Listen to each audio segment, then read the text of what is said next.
After years of turmoil, Liberians can now breathe the air of peace satisfactorily across the length and breadth of their country.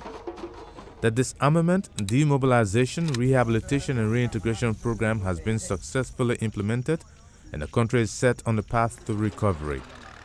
However, the yet fragile peace has to be nurtured and fully developed so that Liberia cannot return to civil conflict even in the absence of the United Nations.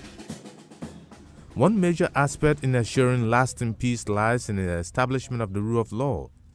Knowing this fact, the United Nations, along with its partners, is ensuring that the rule of law is supported in every capacity. Sanniquellie, the city which hosted the first ever conference of the Organization of African Unity, has for the first time received a prison compound. Constructed with approximately $350,000 United States dollars, this prison will serve as the only correctional facility within Nimba County.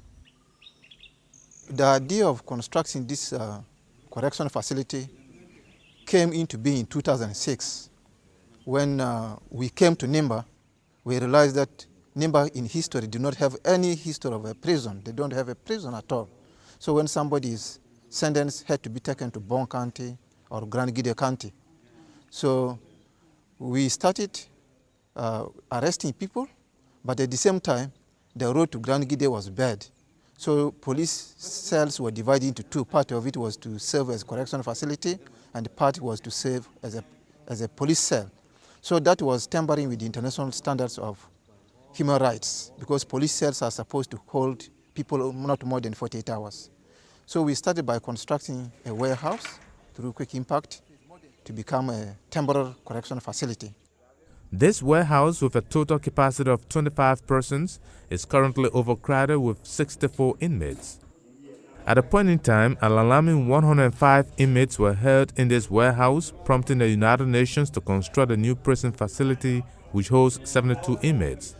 Besides providing more space, it's also going to be provide a bigger environment for the prisoners.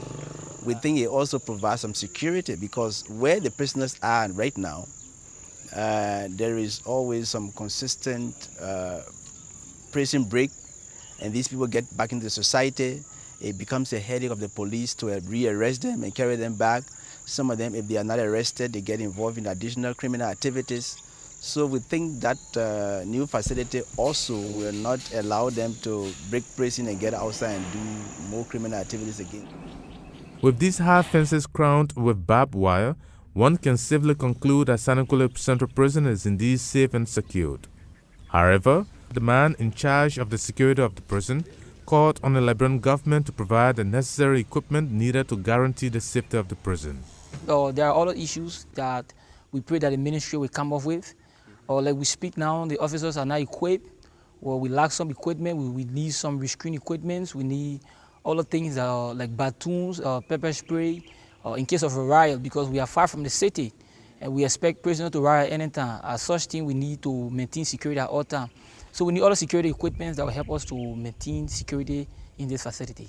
Though donor countries and the United Nations are making continuous efforts in constructing courthouses, police stations, barracks, and prison facilities across the country, it is now the responsibility of the government of Liberia to rise up to the challenge in maintaining these facilities and ensuring that justice prevails throughout the country.